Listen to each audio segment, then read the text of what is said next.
ये लोग कहते हैं कि लहू अवाम का बहरे सवाब पीते हैं। ये मार्क्सवाद का आधार है। मार्क्सवाद कहता है कि लोग जो हैं मज़दूरों का, गरीबों का, साहिर लुधियानवी ने भी यही कहा था। साहिर लुधियानवी लेफ्टिस्ट थे, वामपंथी थे। जब वो ताजमहल देखने गए तो दुनिया ताजमहल को देखने के लिए आती है, करोड़ों रुपया खर्च वहाँ इकट्ठा हो रहा है।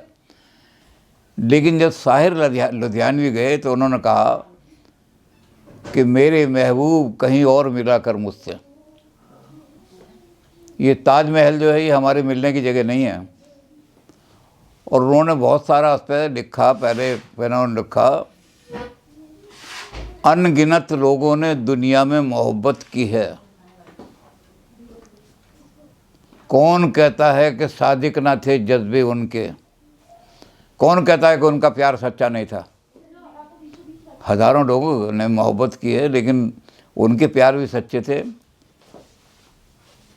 लेकिन उन लोगों पे तशहीर का सामान ना था, इश्तहार करने के लिए, ढंढोरा पीटने के लिए कि मैं प्यार कर रहा हूँ अपनी पत्नी से। उन लोगों के पास कोई इश्तहार लगाने के लिए, ढंढोरा पीटने के लिए, प्रचार करने के लिए पैसा नहीं था, क्योंकि वो लोग तो अपनी ही तरह मुफलिस थे। वो गरीब लोग जो थे उनका प्यार बड़ा सच्चा होता है, लेकिन उन लोगों के पास पैसा नहीं था कि मैं अपने प्यार का ढंढोरा पीटूं। देखो जी, अपनी औरत के लिए मैंने क्या बना के खड़ा कर दिया। तो इसलिए अंत में उन्होंने कहा कि तुझे ये ताजमहल सुंदरता की निशानी देखा है, और मुझे क्या दिखाई दे रहा है कि सीने दहर पे नासूर है कोहना नासूर। ये मानवता की छाती पर एक बहुत बड़ा कैंसर है ये, और पुराना कैंसर है। पुराने कैंसर में तो खून टपकता रहता है हमेशा। तो कहते सीने दहर पे नासूर है कोहना नासूर, मेरे और तेरे ही अजदाद का है इसमें खून। इसकी एक एक ईंट से, एक एक पत्थर से मेरे और तेरे जो बाप दादा थे उनका खून निचोड़ निचोड़ करके ये महल बना दिया उसने, ताजमहल ने। गरीबों को रोटियां भी नहीं मिल रही थी, जो मज़दूर यहाँ काम करते थे, कि कहीं और जगह ये ऐसा ही ताजमहल ना बना दें। बाद में उनके अंगूठे भी काट दिए गए थे। तो उसने कहा कि तुझे ये ताजमहल अच्छा लगता होगा, लेकिन मुझे तो गरीबों, कितने गरीबों का खून चूसा गया होगा और कितने गरीबों के ऊपर अत्याचार किए हुए होंगे, तब ये ताजमहल के लिए रुपया इकट्ठा किया है।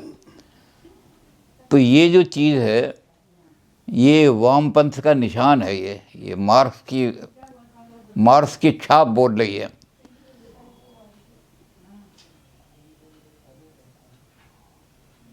मेरे महबूब उन्हें भी तो मोहब्बत होगी, जिनके हाथों ने इसे बख्शी है सन्नाए जनील।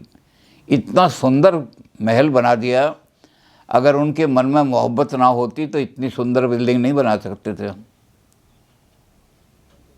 तो मेरे महबूब उन्हें भी तो मोहब्बत होगी, जिनके हाथों ने इसे बख्शी है सन्नाए जलील, और उनके प्यारों के मुकाबिल रहे बेनाम सदा। वो प्यार के लिए मर गए, कुर्बान हो गए परिवार के लिए, लेकिन वो कच्ची महल, कच्ची कब्र में कहीं दबे पड़े हैं। कोई आज तक दीपक जलाने भी नहीं गया वहाँ। जो झूठी मोहब्बत करने वाले थे, इश्तहार पीट के ताजमहल बना दिया, और जो गरीब थे जिन्होंने ताजमहल बनाया उनके कोई दीपक जलाने भी नहीं जाता। तो ये वामपंथ का प्रभाव हर जगह है, कोई फील्ड बचा हुआ नहीं है। तो वामपंथी कहते हैं, क्या कहते हैं, लहू अवाम का बहरे सवाब पीते हैं। धर्म का नाम लेकर के लोगों का खून चूस रहे हैं, गरीबों का। लहू अवाम का बहरे सवाब है धर्म का नाम लेकर, धर्म का नाम लेकर के, और गरीबों का खून चूस रहे हैं।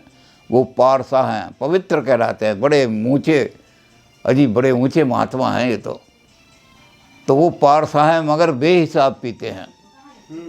लोगों का खून पी पी करके बड़े बड़े आश्रम खड़े कर दिए, और वहाँ किसी के बच्चे को सड़क पर लेट के जगह नहीं है। आप झारखंड में जाइए, आप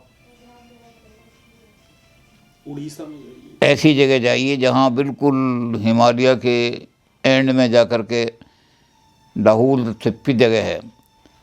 झारखंड में तो ये है कि एक छोटी सी कुटिया में कुछ आदमी रह रहे हैं और यहाँ से कुरुक्षेत्र से लड़के जो हैं जाते हैं पिकनिक के लिए, जा देखने के, जैसे हर साल भेजते हैं। तो वो वहाँ पहुँचते हैं तो वहाँ गांव के लोग जो हैं वो आते हैं, ये शहरी लड़के आए हुए हैं, बड़ा अच्छा है जी, बहुत ही है। और जो कुछ भी उनके पास होता है वो ला के, जो टीचर यूनिवर्सिटी के गए थे उनको लाते हैं, मास्टर जी ये हमारे सब ले लो। तो लड़कों ने कहा जी वो आपकी लड़की नहीं आई हमारे सबके साथ। तो वो बड़े उदास से हो गए और उन्होंने जा कर के वहाँ जो लड़की की माँ थी उसको इशारा किया कि जाओ वहाँ लड़की को भेज दो बाहर। तो माँ अंदर चली गई, लड़की बाहर आ गई। अब इन्हें बड़ा ताज्जुब, उन्होंने कहा माता जी को भी बुलाओ। तो रोने लगे, गरीब थे। अब यहाँ कुरुक्षेत्र बड़ा संपन्न जगह है, यहाँ के लड़के बड़े संपन्न थे, उन्हें ये चीज़ कल्पना भी नहीं हो सकती थी कि ऐसे लोग भी हैं। तो वो रोने लगे, उन्होंने कहा क्या बात है। तो उन्होंने जो आदमी टीम को लेकर गया था उसको बताया कि हमारे घर में एक ही धोती है, वो माँ ने पहन ली तो बेटी अंदर नंगी बैठी रहेगी, और बेटी ने पहन ली तो फिर माँ बाहर, इसलिए बाहर एक ही आ सकता है या माँ आ सकती है।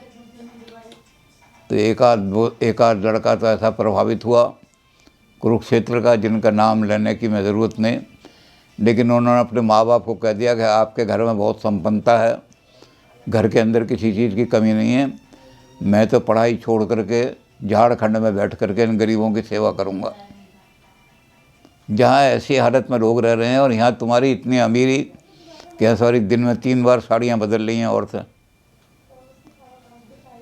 तो लहू अवाम का बहरे सवाब पीते हैं, वो पारसा हैं मगर बेहिसाब पीते हैं।